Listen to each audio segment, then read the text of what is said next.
exhibit to the Loudon Freedom Center so we can begin to bring people here to see what the Lord has done through his work, through his life.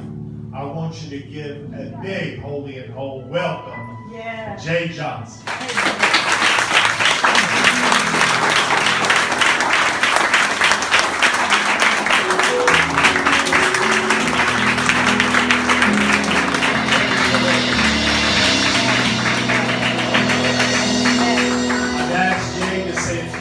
About the collection, so you may be seated.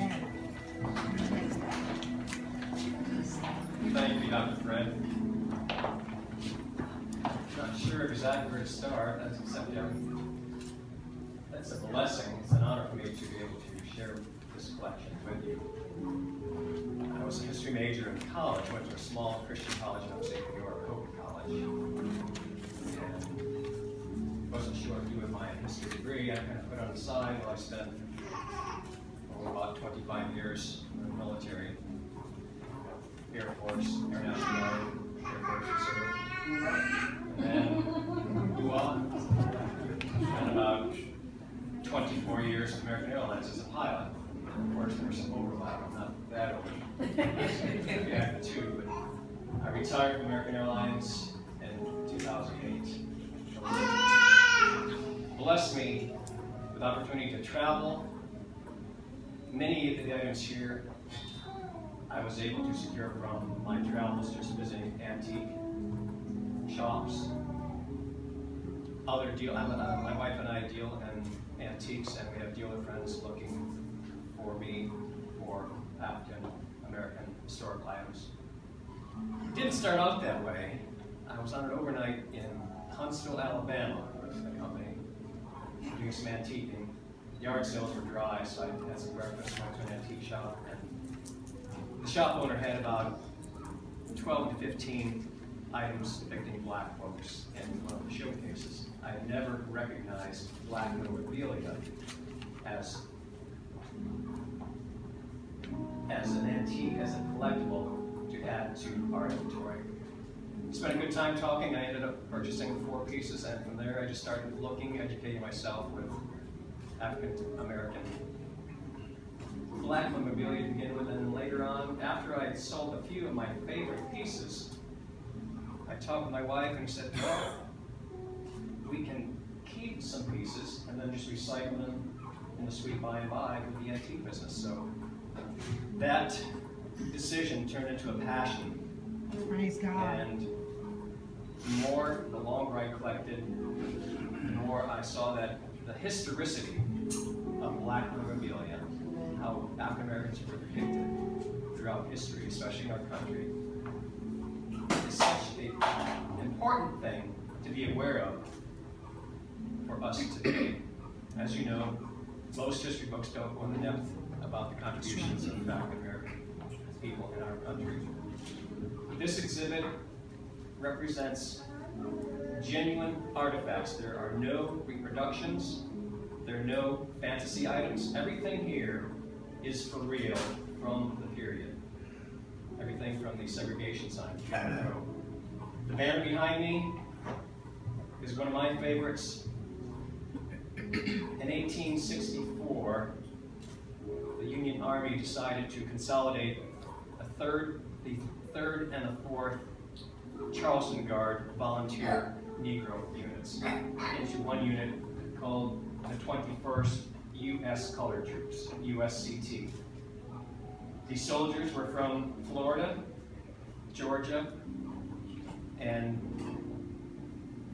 South Carolina. They were mustered into service as a unit, the 21st USCT, in 1864, served during the war, and were mustered out, deactivated, in 1866. The chaplain of that unit was a captain in the Union Army named Erasmus Jones. He was from the country of Wales in Great Britain.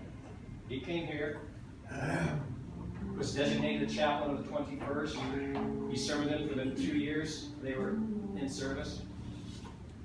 When he went back to Wales, he took several slave artifacts, shackles, other items, and toured Europe, trying to explain to the Europeans what this thing about this American Civil War was all about.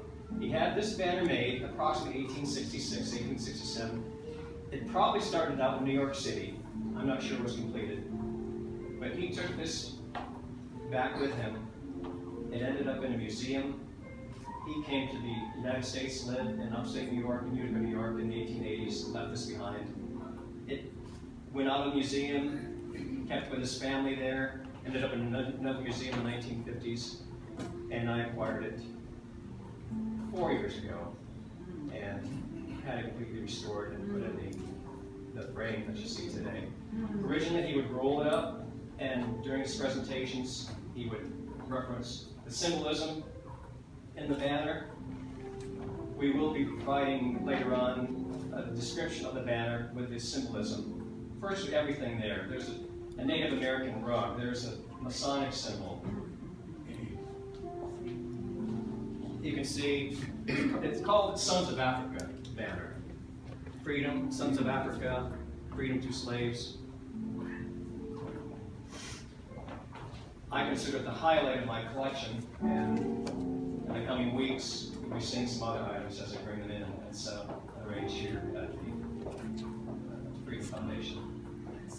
I am so thankful that Pastor Thomas, Dr. Fred have allowed me to do this. I used to display this sometimes 3 or 4 times a year, and for 48 weeks a year, it sat in storage. So I'm glad it's an honor for me. Thank you for allowing me to share this with you here. And if you don't like history, you may not like the Bible, because the Bible is full of history. Right, that's it. So much history in the Bible. It's not a favorite subject of most folks, but we live with it. We're part of it. And this collection is a historical collection. I consider it my continuing education. I have a 4-year degree from Hwlcmi College, and subsequently when I was in the Air Force, I got a master's degree in leadership management. But this is my passion. It's my continuing education. Thank you for allowing me to share with you. And with that mind, it's dedicated to the Lord and His honor, His glory. Amen.